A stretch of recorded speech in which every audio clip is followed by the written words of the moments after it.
Hello, my name is Brandon Vassell. I'm in the Mechatronics program at Valencia. Hi, my name is G. I am enrolled in the Mechatronics Advanced Manufacturing Program. It's a 6-month program. Well, for us, it's 22 weeks. But I've been learning a lot in the course, and I like to work with the motors. We've been doing electrical systems right now, so we get to actually see how parallel circuits and series circuits work.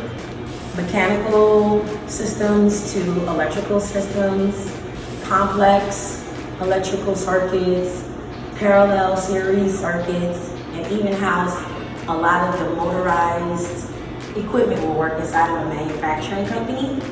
So this course helped me a lot to work with tools, and hopefully in the future, near future, which will be in about a month, I would actually get to work in different companies that do manufacturing and go along with my career, which is a lot of hands-on.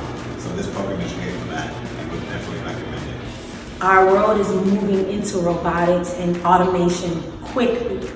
We must put ourselves in the middle of this. We're needed. We definitely belong here.